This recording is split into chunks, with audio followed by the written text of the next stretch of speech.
Abram suas Bíblias em Lucas capítulo 11. Lucas capítulo 11. Hoje realmente, meus irmãos, eu serei breve. Lucas capítulo 11.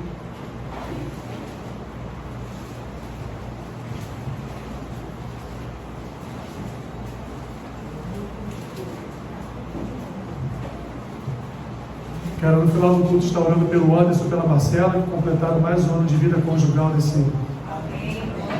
mês. No final do culto eu oro. A Marcela hoje está na escola bíblica.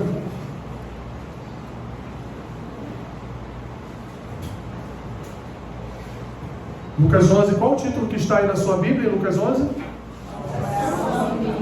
Oração dominical.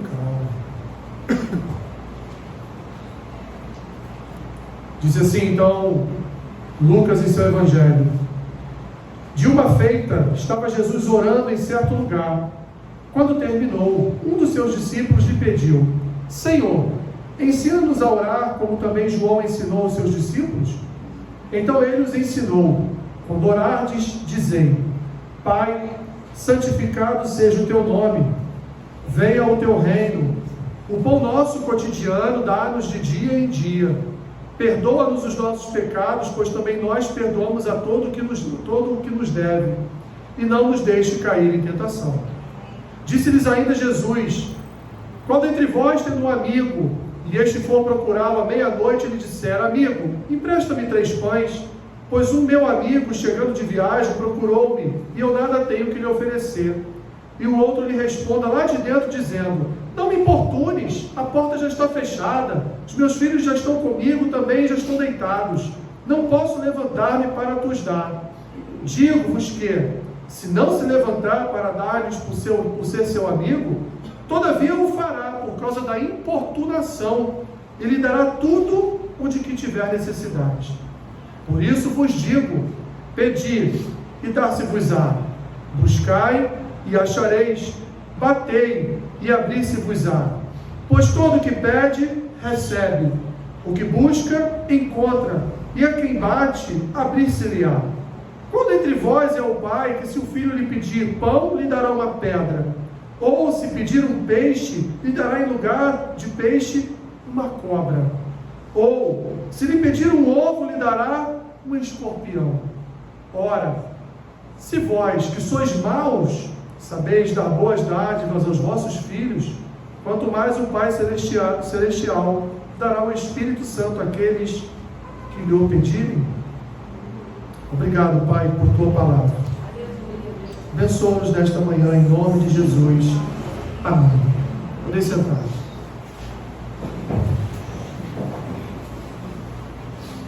Vocês se lembram de algum grande professor que você teve na sua vida?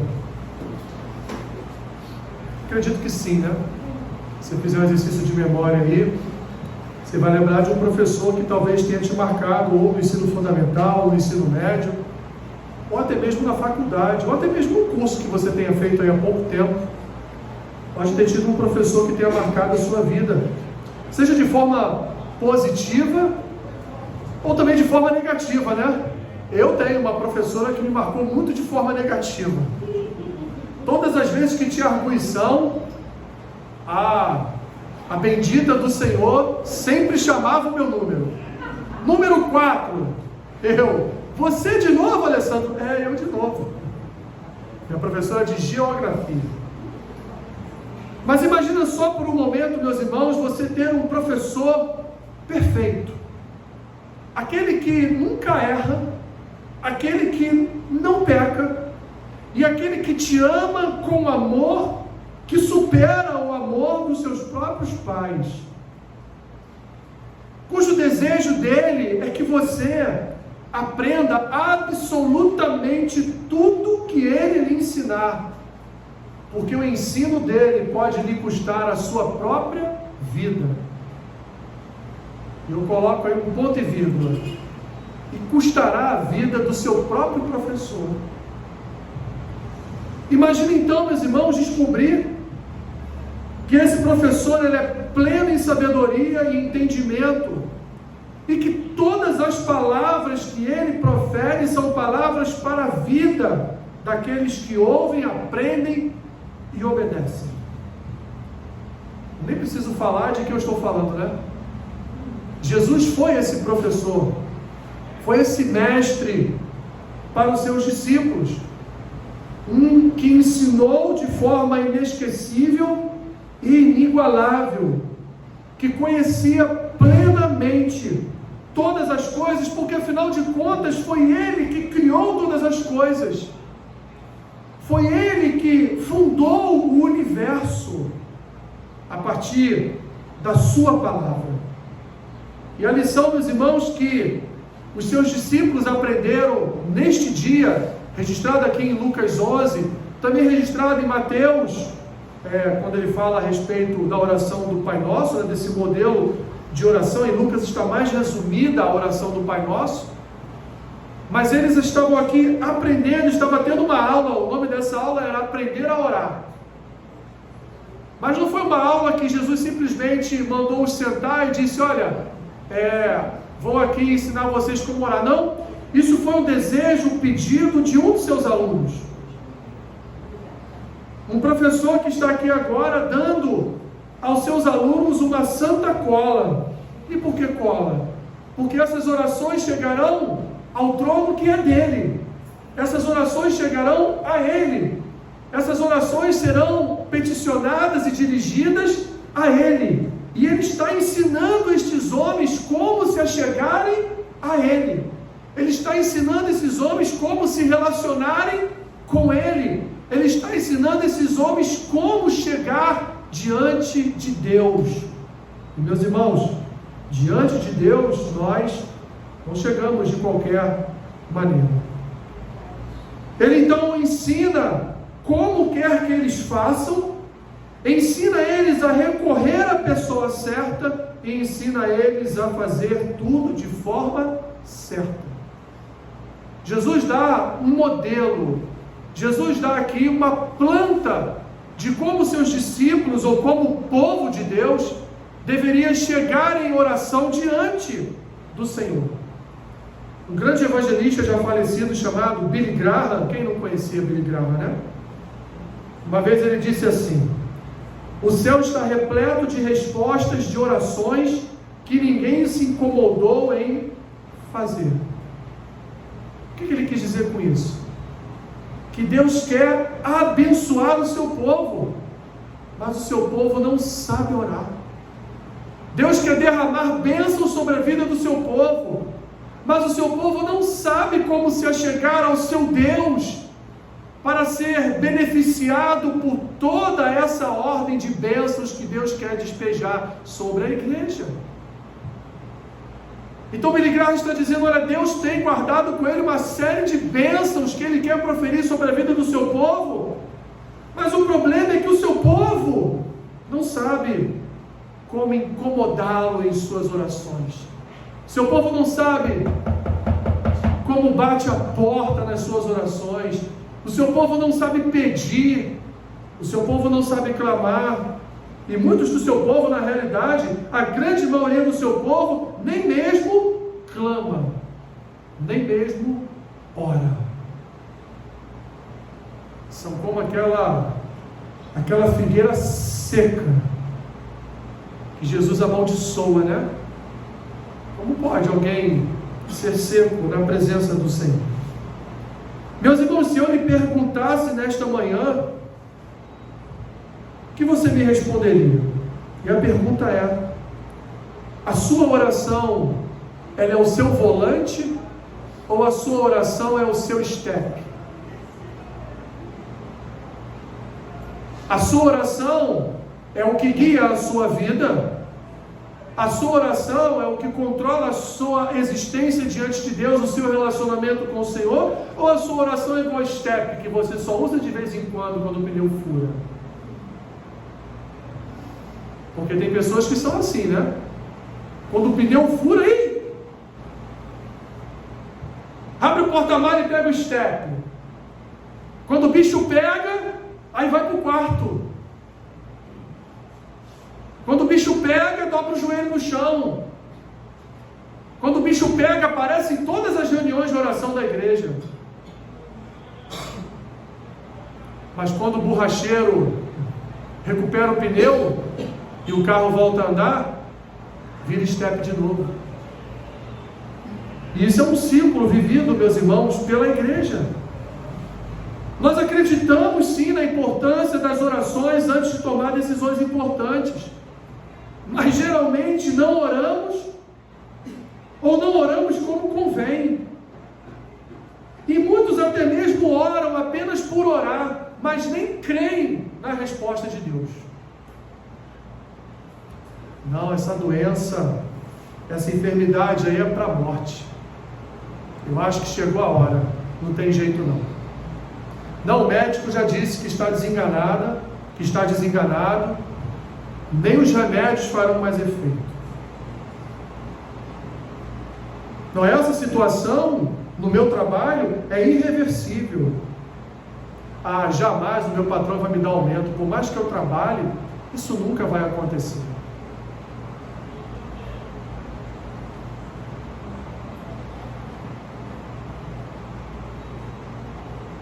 Não esperamos, meus irmãos, a resposta da oração, porque muitas questões se impõem diante das nossas orações. Em primeiro lugar, tempo de orar.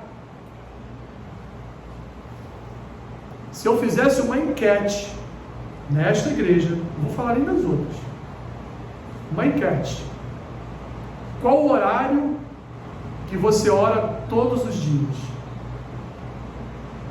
Ah não, às vezes eu oro 1 da manhã, às vezes eu oro 5 da tarde, às vezes eu oro 7 da noite, às vezes eu oro... Meus irmãos, oração é disciplina. Oração é como um encontro marcado todos os dias. Esse horário aqui é o horário que pode dar até dor de barriga, mas ele vai ser cumprido, porque é o meu horário com Deus. Eu não lembro agora se foi Spurgeon, se foi Whitefield, não vou lembrar qual foi o homem, a memória agora falhou, que disse para a sua empregada que o tempo dele, daquele horário da manhã até o outro horário, era o tempo que ele orava. Ele ficava no escritório e orava e ninguém podia lhe perturbar. Ou até se foi Martin Lloyd Jones, creio que tenha sido ele. Um dia bateram a porta da casa dele e era a rainha, queria falar com ele. E a empregada foi na porta do escritório dele e ele não atendeu.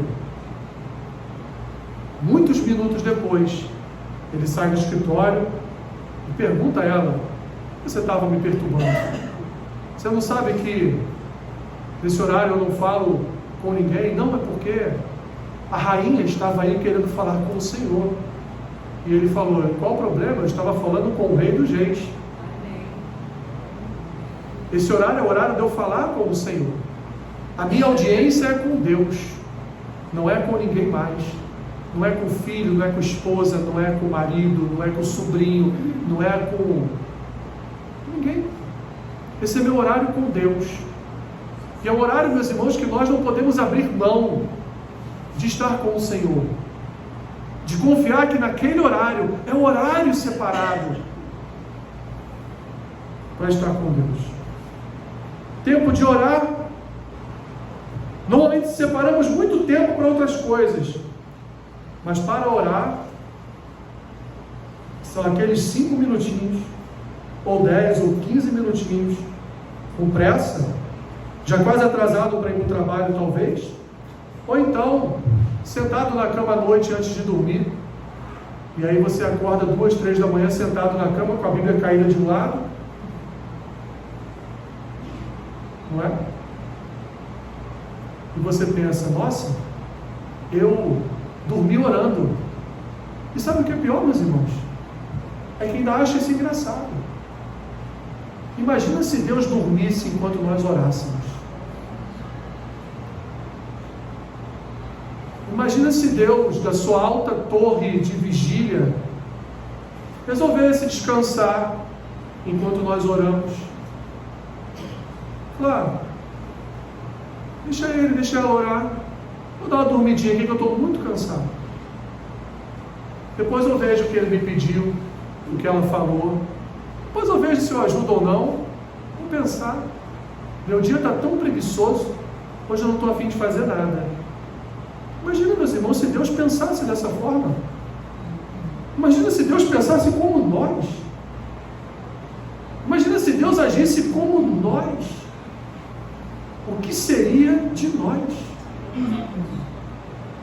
Meus irmãos, a verdade é uma só. A igreja não leva a oração a sério. Não leva. A igreja não leva o ministério de oração a sério. Existem dois tipos de assunto que Jesus mais falou enquanto esteve entre nós. Primeiro, do reino de Deus, porque ele veio apresentar, proclamar o reino de Deus. E a segunda coisa que Jesus mais falou e mais fez foi orar.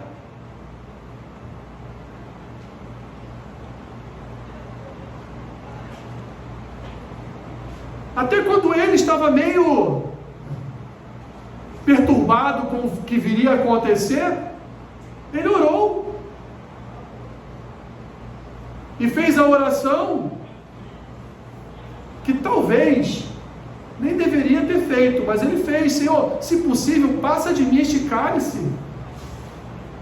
Porque Jesus sabia como homem tudo o que ele sofreria por cada um de nós, tudo o que ele sofreria pela nossa imprudência, pela nossa negligência, pela nossa falta de diligência, pela nossa falta de disciplina, tudo o que ele sofreria pelos momentos de oração em que dormimos, ou pelos dias que nós nem mesmo oramos, ou pelos dias que nem lembramos que Deus existe. Porque pior do que o ateu é o crente que anda e nem pensa em Deus. Muito pior do que o ateu, melhor seria que fosse ateu, do que dizer que anda com Deus, mas a sua mente não está em Deus, não pensa em Deus, não promove Deus no seu coração. Tempo de orar, nem sempre confiamos que Deus nos responderá. Queremos respostas imediatas, como se estivéssemos falando com Deus pelo WhatsApp, e não sabemos nem como pedir. Mas agora nós estamos diante aqui do Mestre, e o Mestre está ensinando os seus discípulos como fazer. Ele está dando a direção, o caminho para os seus discípulos serem bem-sucedidos no seu ministério de oração. E o que mais chama atenção, meus irmãos, nesses versículos é, em primeiro lugar, quando o texto inicia, Jesus estava o quê? Orando. E em um certo lugar, não diz onde é, mas ele estava separado, orando. E aí quando ele acaba de orar, um dos seus discípulos diz a ele: olha, João ensina lá a eles lá como orar, mas o Senhor até agora não nos ensinou. Havia uma certa rixa entre os discípulos de João e os discípulos de Cristo. Rixa essa que, abrindo um parênteses aqui rápido, em determinado momento chegou até a contaminar um pouquinho o coração de João, quando ele estava preso. E ele mandou seus discípulos ir lá perguntar: Jesus, tu és mesmo o Messias? Porque é evidente que aquele que preparou o caminho não se imaginaria agora preso, e muito menos dias depois com a cabeça decapitada. Afinal de contas, ele era João o Batista, aquele que preparou o caminho para a vinda do Senhor.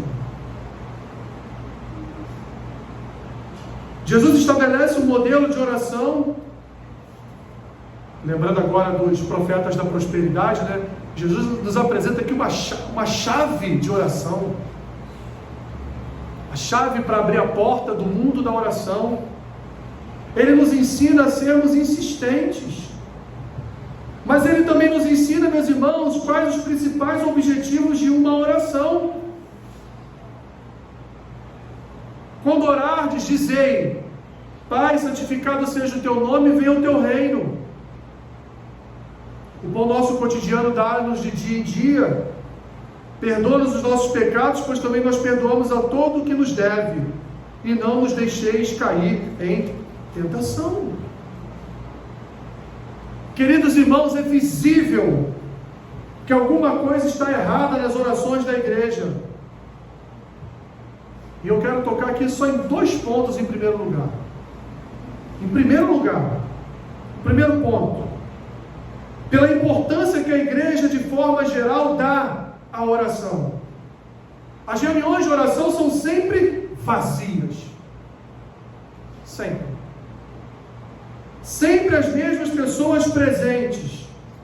Eu considero esses como os 7.000 que não se dobraram a Baal. Há sempre, meus irmãos, uma dificuldade de participação ativa da igreja nessas reuniões.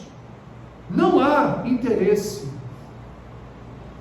E digo, não é só aqui não. Em todas as igrejas.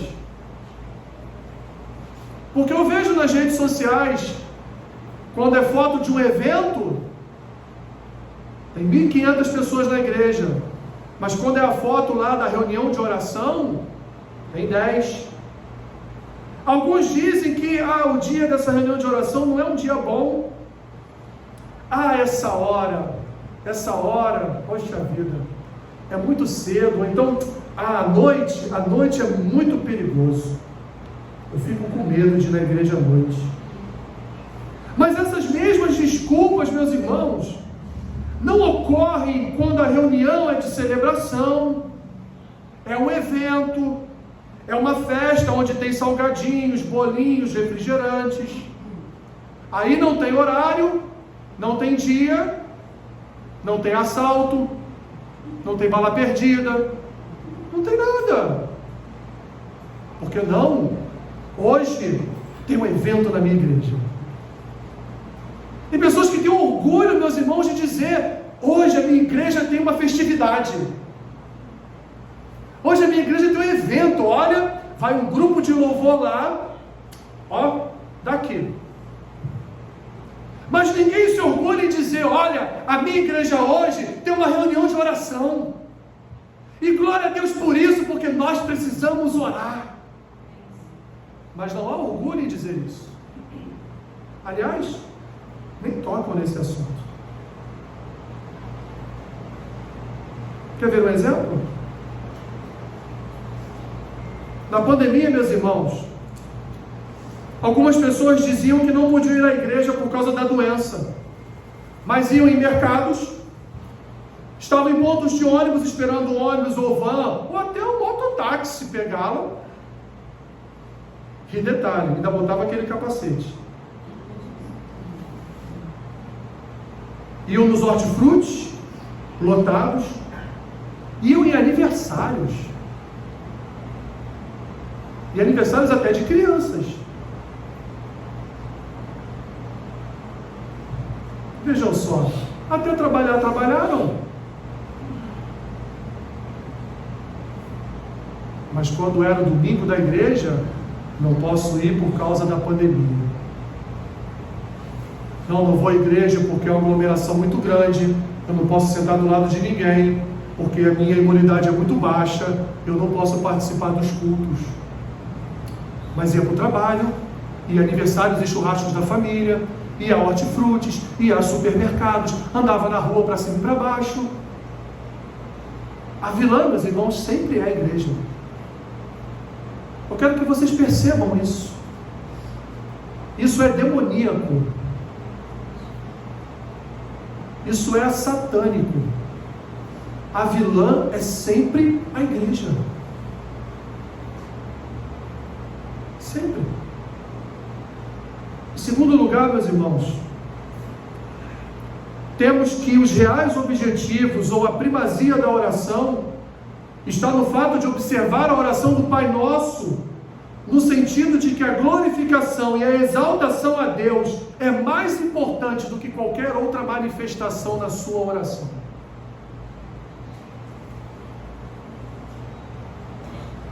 Meus irmãos, antes de qualquer pedido, a primazia na oração está no fato de como nós nos apresentamos ao Senhor quando oramos. Quer um exemplo? Um exemplo que todo mundo conhece, né? A rainha Esther não se apresentou de qualquer maneira diante do rei. Para ela estar na presença do rei para uma audiência, para que ela salvasse o seu povo, necessitou de muitas situações. Ela enviou um recado e pediu uma audiência ao rei. Ela se preparou adequadamente para estar na presença do rei. E quando ela estava na presença do rei, quando ela obteve permissão para estar na presença do rei, ela exaltou o rei, ela magnificou o rei, ela louvou e glorificou ao rei. E só então, depois de tudo isso, ela apresentou ao rei o seu pedido. Só depois de tudo isso, ela colocou diante do rei a sua petição. Mas sabe qual é o problema, meus irmãos? O problema é que nós nos acostumamos a tratar o rei como um servo. Nos acostumamos a tratar o rei como se fosse um súdito nosso. Parece que os reis somos nós. Parece que os senhores somos nós. E quando o rei não nos concede um pedido, fazemos biquinho. Ficamos chateados. Parecemos filhos mimados, cujos pais devem se submeter à nossa vontade. Você já viu um filho mimado aí? Você conhece algum filho mimado, né? Sem contar que fazemos cada pedido que só a misericórdia de Deus.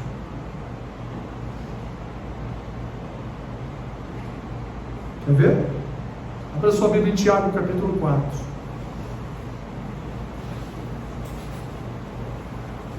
Já vou terminar, João. Falei que eu seria rápido. Até porque se eu me estender, vocês vão me apedrejar. Tiago 4.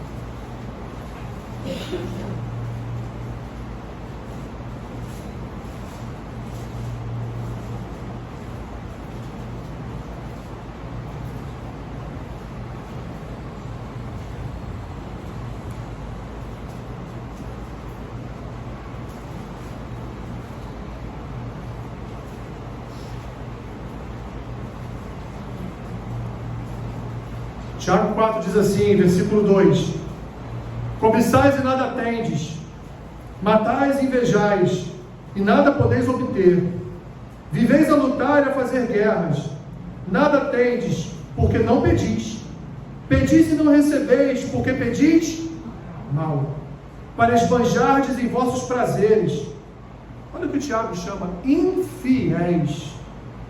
Não compreendeis que a amizade do mundo é inimiga de Deus? Aquele, pois, que quiser ser amigo do mundo, constitui-se inimigo de Deus. Ou supondes que em vão afirma a Escritura, é com ciúme que por nós anseia o Espírito, que Ele fez habitar em nós? Antes, Ele dá maior graça pelo que diz, Deus resiste aos soberbos, mas dá graça aos humildes.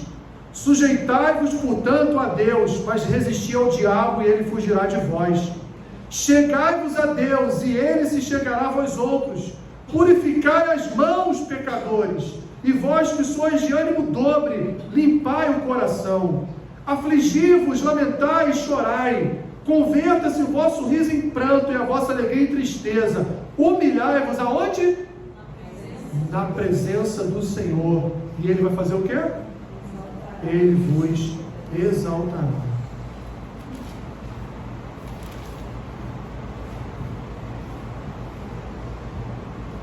Mas Jesus nos ensina também a perseverarmos, meus irmãos. Ele nos ensina a chegarmos a Deus, Ele nos ensina a permanecermos na presença de Deus. Do versículo 5 ao 8, ele fala a respeito de amigos. Imagina aí, 1h da manhã, o teu amigo, não vou falar nem bater na tua porta, mas te ligar, né? Tem como tu me socorrer? Não, estou passando mal, moro sozinho e tal. E você diz, pô, cara, meu filho está dormindo, meu marido e minha esposa dormindo, você não tem outra pessoa para procurar não? Uma hora dessa, me pedindo para te socorrer, você não tem alguém mais a quem você possa procurar não, a quem você possa recorrer? É mais ou menos isso que Jesus está aqui dizendo, meus irmãos. Que um amigo chegou na casa de um homem, e esse homem então buscou ajuda de um outro amigo para ter um salgadinho, um bolinho, alguma coisa para servir aquele amigo dele que chegou de viagem. O seu amigo no primeiro momento não lhe quis atender, mas por conta da sua importunação, por conta da sua persistência, o seu amigo acabou atendendo o seu pedido. E aí logo depois Jesus vem dizendo aqui, olha, se você não insistir, se você não perseverar, se você não confiar, você não vai ter resposta. As suas orações não vão passar do teto do seu quarto. Não vão chegar nem próximo ao trono da graça. Jesus está dizendo aqui, utilizando essa parábola dos amigos, para falar para os seus discípulos, olha, não é só uma oração, não são só 2 orações, não são só 10 orações. Enquanto Deus não responder, ore. Enquanto o Senhor não trouxer uma resposta para a sua petição, ore. E ore de que forma? Peça, busque, bata a porta, confiando que em algum momento você receberá, ou você encontrará, ou a porta vai ser aberta. Mas não cesse de orar, como Paulo disse aos Tessalonicenses, orai sem cessar. Não pare de orar, ore o tempo todo. Esteja diante do Senhor o tempo todo. Isso seja uma disciplina espiritual da sua vida. Que isso seja o seu respirar todos os dias. Que não haja possibilidade de você fazer qualquer outra coisa naquele horário que você agendou e marcou com Deus, que não seja estar orando, intercedendo, pedindo, buscando e batendo. E Jesus vai mais uma vez se utilizar de parábolas, dizendo, olha, preste atenção no que eu vou dizer. Qual dentre vós é o pai que, se o filho lhe pedir pão, lhe dará uma pedra? Ou se lhe pedir um peixe, lhe dará em lugar uma cobra? Ou se lhe pedir um ovo, lhe dará em lugar um escorpião? Jesus está dizendo, se os seus pais que são maus, se os seus pais que são limitados, se os seus pais que são negligentes, não são diligentes com a sua educação, com a sua vida espiritual, como deveriam ser, se até eles atendem aos seus pedidos, como Deus não o fará? Como o Senhor não responderá a petição do justo? Como o Senhor não responderá ao clamor do justo? Lembram do rei Ezequias? Lembram dele? Ele fez uma bobagem. Lembra da bobagem que ele fez? O pessoal do Ciab aí, lembra da bobagem que o rei Ezequias fez? Com medo do seu adversário, do seu inimigo, abriu as portas do palácio, abriu a casa do tesouro, mostrou toda a riqueza de Israel para o seu inimigo. Isaías vem então e fala com ele, rapaz, Deus vai te dar a vitória. 1 ou 2 dias depois, 185 mil de Senaqueribe morreram misteriosamente no arraial de luta, sem que Israel precisasse levantar uma espada. 185 mil homens morreram misteriosamente numa madrugada. E então o rei fica doente de morte, porque Isaías falou, a tua doença é para a morte, você vai morrer. Você não deveria ter feito o que você fez, mostrado os tesouros da casa de Deus para os inimigos. O que Ezequias faz? Na sua cama, volta-se para a parede fala: Senhor. Antes dele pedir para viver mais, ele exalta a Deus. Tu és Senhor da minha vida, Tu és o dono do meu viver. E Deus concede a ele mais 15 anos de vida. E repito, a sua doença era para a morte.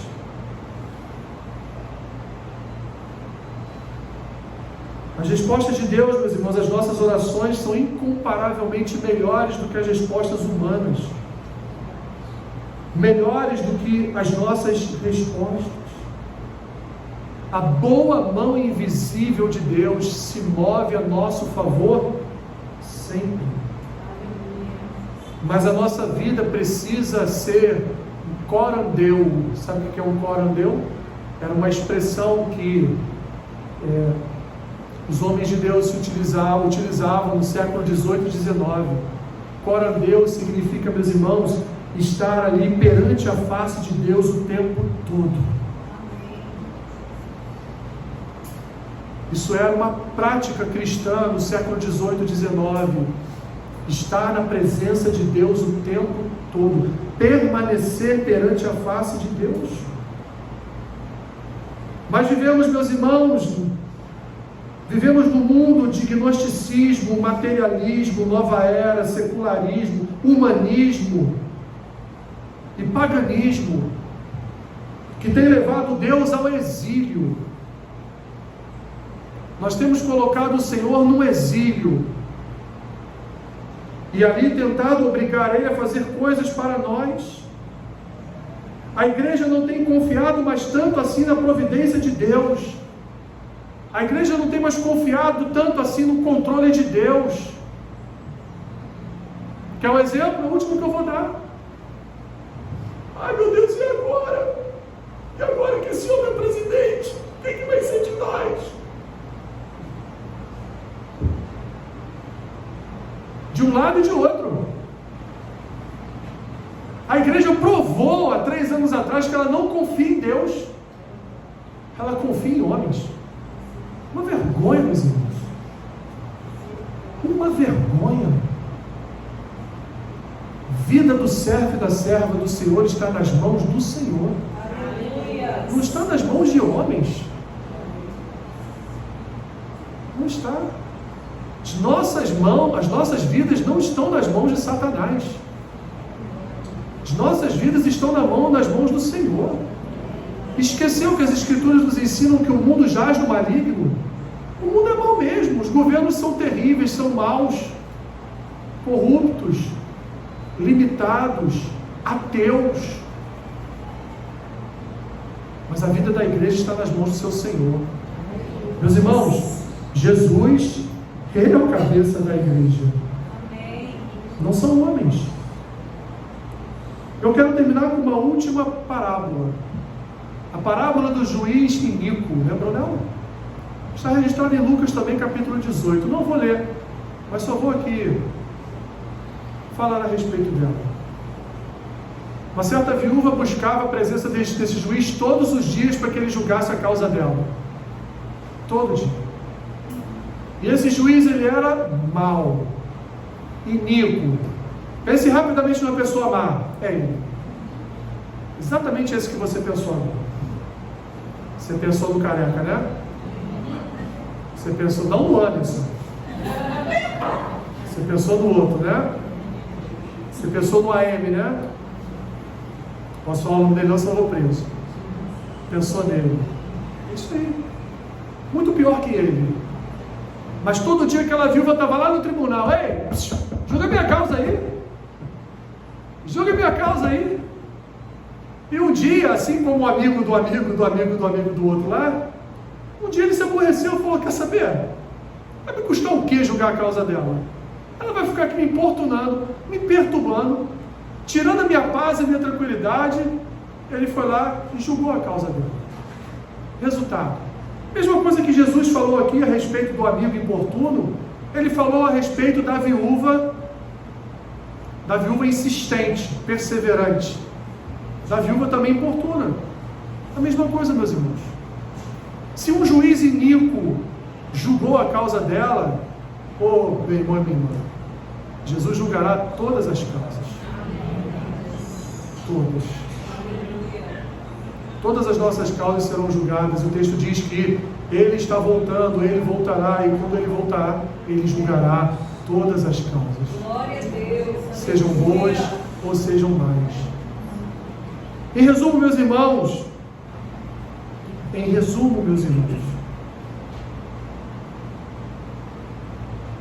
nós temos uma arma em nossas mãos que nós não sabemos como usar. É como se eu entregasse a vocês uma bazuca e dissesse, atira. E você, mas eu não sei nem por onde eu coloco aqui aquele, né?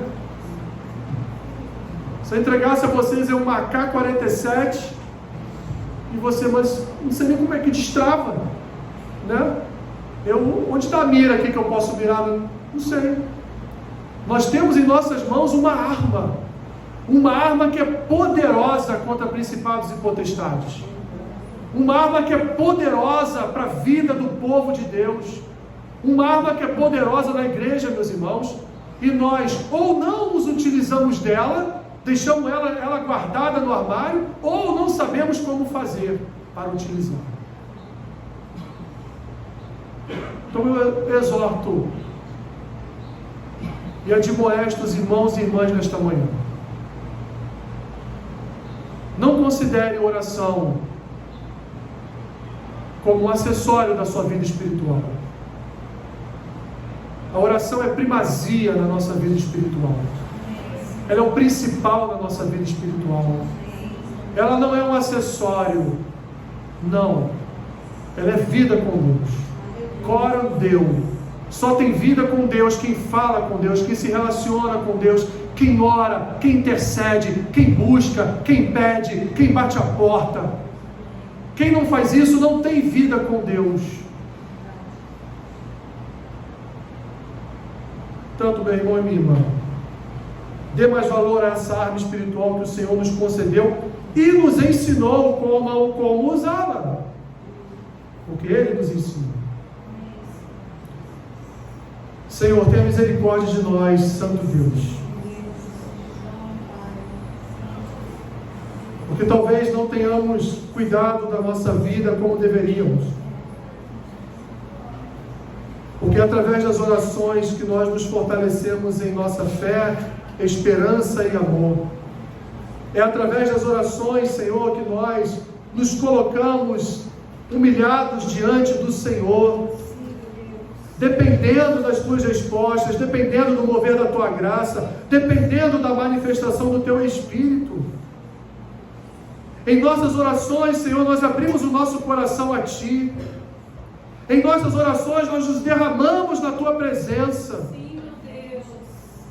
Não só em nossas orações, no silêncio e na individualidade do nosso quarto, mas também na Tua igreja, Senhor, também aqui diante do Teu povo, nas orações públicas, nas orações em comunidade. Ó Senhor, tenha misericórdia de nós. Tenha misericórdia de nós.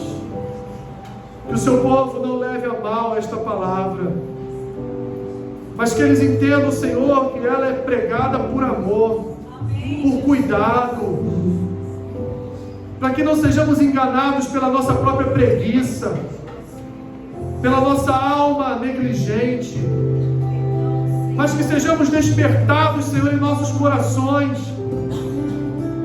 para estarmos buscando a Tua face todos os dias, seja no silêncio do nosso quarto, ou seja, Senhor, no falar da oração comunitária, mas que estejamos sempre diante de Ti, face a face contigo, Senhor, nos relacionando com o Senhor, através das nossas orações. Nos ajuda, Senhor, nos ajuda. Eu abençoo o pão e o cálice, que serão ministrados agora no Teu povo, na Tua igreja, em nome de Jesus. Amém.